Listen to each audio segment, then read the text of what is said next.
एक बार हजरत ख्वाजा मोइनुद्दीन चिश्ती रहमतुल्लाह अलैहि इस्लाम का पैगाम फैलाने की नीयत से अपने कुछ मुरीदों के साथ अजमेर शरीफ के एक स्थान पर तशरीफ लाए। जिस मुकाम पर हजरत ख्वाजा मोइनुद्दीन चिश्ती रहमतुल्लाह अलैहि ने कयाम किया, वहां के करीब ही एक बड़ा तालाब था जिसे स्थानीय हिंदू लोग अनासागर कहते थे। उस दौर में इस तालाब की वुसात और पवित्रता के कारण हिंदू समाज में इसका बहुत एहतराम किया जाता था। उनका यह अकीदा था कि जो शख्स दिन भर गुनाह करने के बाद इस तालाब में गौस्ल करता है, उसके तमाम गुनाह धुल जाते हैं। इसी वजह से वे इस तालाब को हमेशा दियों से सजाए रखते थे। कहा जाता है कि इस तालाब में हर रात दिए जलाने के लिए तकरीबन 3 मन तेल की जरूरत होती थी। तालाब की पवित्रता के कारण वहां सभी हिंदुओं को दाखिल होने की इजाजत नहीं थी। सिर्फ आला तबके के ब्राह्मण ही वहां गौस्ल कर सकते थे और तालाब के पानी को छू सकते थे। उनका यह मानना था कि अगर ब्राह्मणों के अलावा कोई और तालाब के पानी को छू ले तो पानी नापाक हो जाएगा। हजरत ख्वाजा मोइनुद्दीन चिश्ती रहमतुल्लाह अलैहि और उनके मुरीद लंबे सफर से थके हुए थे। कुछ देर आराम फरमाने के बाद जब नमाज का वक्त हुआ तो ख्वाजा मोइनुद्दीन चिश्ती रहमतुल्लाह अलैहि ने हजरत बख्तियार काकी रहमतुल्लाह अलैहि को अजान देने का हुक्म दिया। हुक्म पाकर हजरत बख्तियार काकी रहमतुल्लाह अलैहि ने अजान देना शुरू किया। उस वक्त हिंदुस्तान में तौहीद का पैगाम और अजान के अल्फाज किसी ने नहीं सुने थे। जब लोगों ने पहली बार अजान के अल्फाज सुने तो उनके दरमियान हलचल मच गई। लोग अपने घरों से बाहर आकर एक दूसरे से कहने लगे, ये फकीर लोग कहां से आ गए और ये क्या पढ़ रहे हैं। अजान खत्म होने के बाद हजरत ख्वाजा मोइनुद्दीन चिश्ती रहमतुल्लाह अलैहि और उनके साथियों ने अनासागर तालाब पर जाकर वुजू करना शुरू किया। जब हिंदू पुजारियों ने देखा कि एक अजनबी दरवेश उनके मखसूस तालाब का इस्तेमाल कर रहा है तो उनके दिल में गुस्से की आग भड़क उठी। एक पुजारी बोला, यह दरवेश कहां से आ गया? बिना हमारी इजाजत के इसने हमारे पाक तालाब को हाथ लगा दिया। हम इस तालाब को कितना मुकद्दस मानते हैं और इन मुसाफिरों ने इसे नापाक कर दिया है। इसका कोई हल निकालना ही होगा। इसके बाद हजरत ख्वाजा मोइनुद्दीन चिश्ती रहमतुल्लाह अलैहि ने तमाम साथियों के साथ मिलकर जमात के साथ नमाज अदा की। लोग ये मंजर देखने लगे और कहने लगे, ये तो कोई अजीब फकीर है। हमारे मंदिरों में सब देवी देवता मौजूद हैं और ये उनकी इबादत न करके किसी नए खुदा की इबादत कर रहा है। अगर मंदिर के बाहर भी कोई खुदा है तो उसे भी मंदिर में रखा जाना चाहिए ताकि लोग उसकी भी पूजा कर सकें। शाम ढलने लगी। शाम होते ही राजा पृथ्वीराज के ऊंटों के चरवाहे अपने ऊंट लेकर उस जगह पहुंचे। इत्तेफाक से हजरत ख्वाजा मोइनुद्दीन चिश्ती रहमतुल्लाह अलैहि उसी जगह पर तशरीफ फरमा थे जहां आमतौर पर राजा के ऊंट आराम किया करते थे। चरवाहों ने देखा कि एक दरवेश का काफिला उनके मुकाम पर आकर बैठा है। उन्होंने हजरत ख्वाजा मोइनुद्दीन चिश्ती रहमतुल्लाह अलैहि और उनके साथियों से कहा, अरे फकीर बाबा, आप कहां से तशरीफ लाए हैं और यहां आकर बैठ गए? क्या आपको मालूम नहीं कि यहां रोजाना राजा पृथ्वीराज के ऊंट आराम फरमाते हैं? राजा के ऊंट यहां आराम करते हैं। ये जानते हुए भी आपने यहां बैठने की जुर्रत कैसे की? हजरत ख्वाजा मोइनुद्दीन चिश्ती रहमतुल्लाह अलैहि ने उन चरवाहों को नरमी से जवाब दिया, बाबा, हम मुसाफिर हैं और अनजान हैं। हमें मालूम नहीं था कि इस मुकाम पर राजा के ऊंट आराम करते हैं। चूंकि हम पहले ही यहां रात गुजारने का इरादा कर चुके हैं, तुम अपने ऊंटों को आज किसी और जगह आराम देने ले जाओ। आसपास बहुत सी जगहें हैं। हजरत ख्वाजा मोइनुद्दीन चिश्ती रहमतुल्लाह अलैहि का जवाब सुनकर पृथ्वीराज के चरवाहे बोले, फकीर की हिम्मत तो देखो, कहता है कि राजा के ऊंटों को कहीं और ले जाएं और खुद यहां बैठे रहेंगे। फकीर बाबा, यह तो हरगिज मुमकिन नहीं है। राजा के ऊंट अपने ही मुकाम पर बैठेंगे। यह कहकर चरवाहों ने हजरत ख्वाजा मोइनुद्दीन चिश्ती रहमतुल्लाह अलैहि और उनके साथियों को वहां से उठाने के लिए दुर्व्यवहार करना शुरू कर दिया। हजरत ख्वाजा मोइनुद्दीन चिश्ती रहमतुल्लाह अलैहि बहुत ही सरल स्वभाव के थे। जब उन्होंने देखा कि चरवाहे दुर्व्यवहार कर रहे हैं तो उन्होंने बख्तियार काकी रहमतुल्लाह अलैहि से कहा, बख्तियार, हम यहां बैठकर क्या करेंगे? जब राजा के ऊंटों को यहीं बैठाना है तो रहने दो, ऊंट यहीं बैठे, हम यहां से जा रहे हैं। यह कहकर हजरत ख्वाजा मोइनुद्दीन चिश्ती रहमतुल्लाह अलैहि अपने साथियों के साथ वहां से चले गए। अगली सुबह जब ऊंटों को फिर से चरागाह में ले जाने का समय आया तो चरवाहे ऊंटों को उठाने की कोशिश करने लगे, लेकिन बार बार कोशिश के बावजूद वे ऊंटों को उठा नहीं सके, क्योंकि अल्लाह के वली हजरत ख्वाजा मोइनुद्दीन चिश्ती रहमतुल्लाह अलैहि ने कहा था कि ऊंट यहीं बैठेंगे। अल्लाह रब्बुल आलमीन ने उनकी यह दुआ कबूल कर ली थी और ऊंटों को आदेश दिया था कि जब तक मोइनुद्दीन चिश्ती खुद नहीं कहेंगे तब तक वे यहीं बैठे रहेंगे। इसके बाद चरवाहे ऊंटों के न उठने का कारण जानने लगे। उनमें से एक नेक चरवाहा था जिसने कहा, क्या तुम्हें याद है कि हमने कल यहां से एक दरवेश को उठाया था? जाते जाते उन्होंने कहा था कि हम जा रहे हैं, राजा के ऊंट यहीं बैठेंगे। मुझे लगता है कि उनके कहे शब्दों के कारण ही राजा के ऊंट उठ नहीं पा रहे हैं। शायद वह कोई बड़े वली हैं या अल्लाह का कोई अवतार है। इस बात को महामहिम राजा के समक्ष रखते हैं। इसके बाद चरवाहे पृथ्वीराज के पास पहुंचे और हाथ जोड़कर निवेदन किया, महाराज, हमने बहुत कोशिश की, लेकिन आपके ऊंटों को उनके स्थान से नहीं उठा सके और उन्हें चरागाह में घास चराने नहीं ले जा पा रहे हैं। राजा पृथ्वीराज ने आश्चर्य से पूछा, क्या ऊंटों को कोई बीमारी है जिस कारण वे उठ नहीं पा रहे? चरवाहों ने कहा, महाराज, ऊंट पूरी तरह स्वस्थ हैं, उन्हें कोई बीमारी नहीं है। पृथ्वीराज ने कहा, तो फिर वे अपनी जगह से क्यों नहीं उठ रहे? चरवाहों ने कहा, महाराज, कल उस स्थान पर एक दरवेश बैठे थे, हमने उनके और उनके साथियों के साथ काफी दुर्व्यवहार किया और उन्हें वहां से उठा दिया था। जाते जाते उन्होंने कहा था, राजा के ऊंट यहाँ बैठेंगे और उठेंगे नहीं। हमें लगता है कि दरवेश की बद्दुआ के कारण ही ऊंट अपनी जगह से नहीं उठ पा रहे हैं। तब पृथ्वीराज ने हुक्म दिया, अच्छा, जाओ और उस दरवेश को मेरे पास ले आओ। जब हजरत ख्वाजा मोइनुद्दीन चिश्ती रहमतुल्लाह अलैहि पृथ्वीराज के दरबार में पहुंचे तो पृथ्वीराज ने उनसे पूछा, ए दरवेश, आपने मेरे ऊंटों को क्यों पंगु बना दिया है? मेरे ऊंट भूखे मर रहे हैं, कृपया अपना जादू उनसे हटा लें। अगर जादू नहीं हटाया तो मेरे ऊंट भूखे मर जाएंगे। पृथ्वीराज की बात सुनकर हजरत ख्वाजा मोइनुद्दीन चिश्ती रहमतुल्लाह अलैहि मुस्कुराते हुए बोले, हे अल्लाह के बंदे, हम मुसलमान हैं और मुसलमान कभी जादू नहीं करते। तुम्हारे ऊंटों को मैंने नहीं बल्कि इस संसार के पालनहार महान अल्लाह रब्बुल आलमीन ने बैठाया है। उनकी आज्ञा से ऊंट बैठे हैं और उनकी आज्ञा से ही उठेंगे। लेकिन मैं उस सर्वशक्तिमान से प्रार्थना कर सकता हूं कि वह तुम्हारे ऊंटों को उठने की अनुमति दे।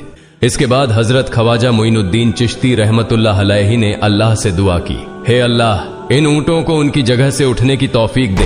हजरत ख्वाजा मोइनुद्दीन चिश्ती रहमतुल्लाह अलैहि की दुआ करते ही चरवाहों ने देखा कि ऊंट अपनी जगह से उठकर चरागाह की ओर बढ़ने लगे। यह दृश्य देखकर चरवाहे चकित रह गए और हजरत ख्वाजा मोइनुद्दीन चिश्ती रहमतुल्लाह अलैहि की करामत की खबर पूरे अजमेर में फैल गई।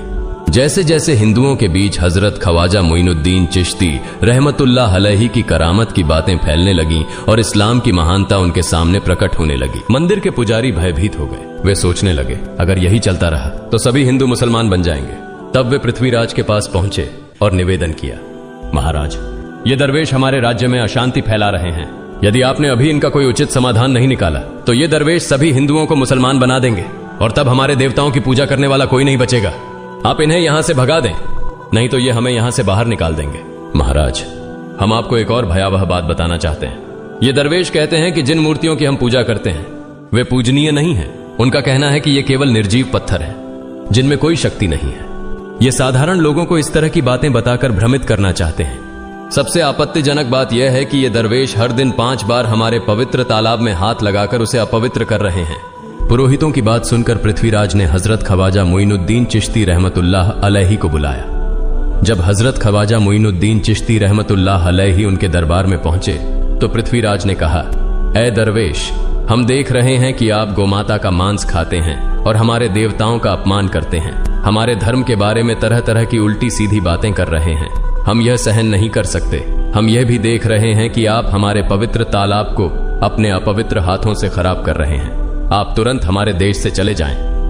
हजरत ख्वाजा मोइनुद्दीन चिश्ती रहमतुल्लाह अलैहि ने कहा, बाबा, हम लोग तो केवल वुजू करते हैं, नहाते नहीं। अगर पूरी देह के स्पर्श से आपके तालाब का पानी खराब नहीं होता है तो केवल हमारे हाथ और चेहरे के पानी से तालाब अपवित्र कैसे हो सकता है? यह सुनकर पृथ्वीराज ने कहा, वे सभी लोग हमारे धर्म के हैं जबकि तुम लोग कहीं और से आ गए हो। तुम हमारे धर्म के नहीं हो, इसलिए तुम्हारे हाथ लगाने से हमारा तालाब अपवित्र हो जाता है। तब हजरत ख्वाजा मोइनुद्दीन चिश्ती रहमतुल्लाह अलैहि ने कहा, अच्छा बाबा, हम अब आपके तालाब के पानी को हाथ नहीं लगाएंगे, लेकिन हमें पानी की जरूरत है तो हम चाहते हैं कि केवल एक बर्तन में पानी ले लें। पृथ्वीराज ने कहा, ठीक है, तुम पानी ले सकते हो, लेकिन तुम्हारा बर्तन तालाब में लगे, तुम्हारे हाथ नहीं। अगर तुम्हारे हाथ स्पर्श करें तो हम इसके खिलाफ सख्त कार्रवाई करेंगे। राजा के साथ सहमति के बाद हजरत ख्वाजा मोइनुद्दीन चिश्ती रहमतुल्लाह अलैहि ने अपने मुख्य खलीफा बख्तियार काकी रहमतुल्लाह अलैहि से कहा, बख्तियार, जाओ और राजा के तालाब से एक बर्तन में पानी ले आओ, लेकिन बहुत सावधानी से पानी लेना ताकि तुम्हारा हाथ तालाब के पानी को छू न सके। बख्तियार काकी रहमतुल्लाह अलैहि हजरत ख्वाजा मोइनुद्दीन चिश्ती रहमतुल्लाह अलैहि के आदेश का पालन करते हुए आना सागर से पानी लेने गए। उन्होंने बर्तन को तालाब में डुबोया और उनका हाथ पानी को नहीं छू सका क्योंकि चमत्कारवश पूरा तालाब एक छोटे बर्तन में समा गया। आना सागर पूरी तरह से सूख गया और उसकी तली में केवल सूखी रेत दिखाई देने लगी। जब पुरोहितों ने देखा कि उनके पवित्र तालाब में एक भी बूंद पानी नहीं बची है और वह मरुस्थल की तरह सूख गया है तो वे घबराते हुए राजा पृथ्वीराज के पास गए और बोले, महाराज, यह तो भारी संकट हो गया है। पृथ्वीराज ने पूछा, क्या हुआ?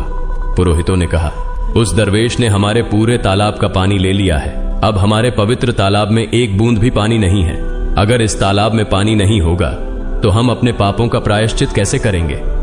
दूर दूर से हजारों हिंदू लोग इस तालाब में स्नान करने आते हैं ताकि वे अपने पाप धो सकें।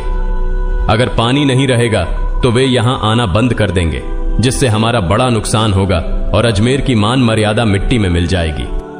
पृथ्वीराज गहरे विचार में पड़ गए।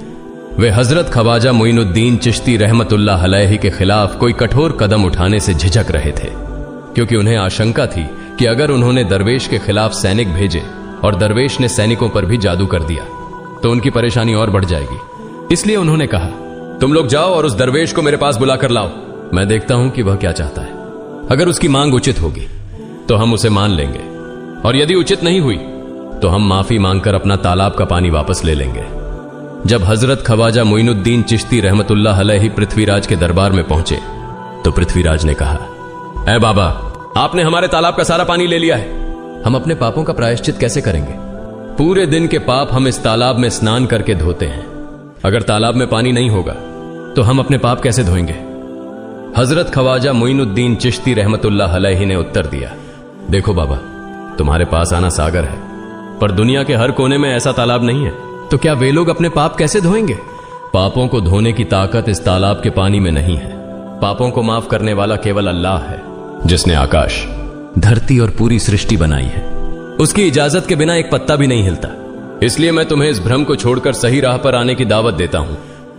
वहां मौजूद हजारों हिंदू हजरत ख्वाजा मोइनुद्दीन चिश्ती रहमतुल्लाह अलैहि की बातें मंत्रमुग्ध होकर सुन रहे थे।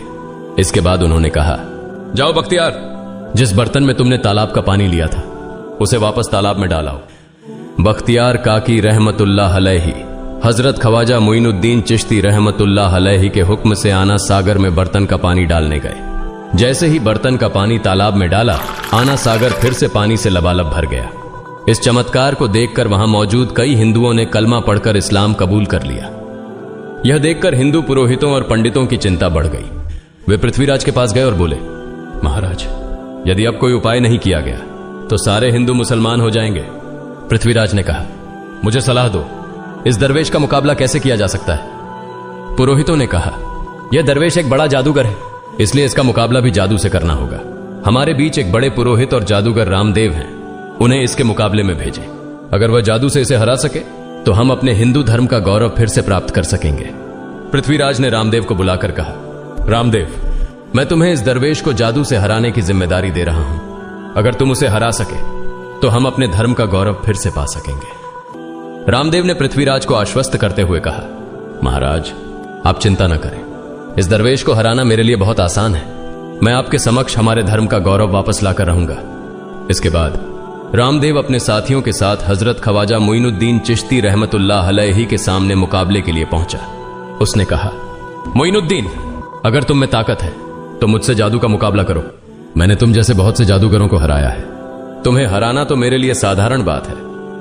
हजरत ख्वाजा मोइनुद्दीन चिश्ती रहमतुल्लाह अलैहि ने उसकी बातों का कोई जवाब नहीं दिया। रामदेव ने देखा कि हजरत ख्वाजा मोइनुद्दीन चुप हैं, तो उसने गाली गलौज करना शुरू कर दिया। जब रामदेव अपनी हदें पार कर गया तो हजरत ख्वाजा मोइनुद्दीन ने उसकी आंखों में देखते हुए कहा, रामदेव, तू चिल्ला रहा है, लेकिन मैं तेरे माथे पर ईमान की रोशनी देख रहा हूं। हजरत ख्वाजा मोइनुद्दीन चिश्ती रहमतुल्लाह अलैहि की यह बात सुनते ही रामदेव कांपने लगा, और उसी क्षण अल्लाह रब्बुल आलमीन ने उसके दिल में ईमान की रोशनी डाल दी। रामदेव हजरत ख्वाजा मोइनुद्दीन चिश्ती के चरणों में गिर पड़ा और बोला, हे अल्लाह के वली, मैंने आपके साथ बहुत बेअदबी की है, मुझे माफ करें और मुझे कलमा पढ़ाकर इस्लाम की राह दिखाएं।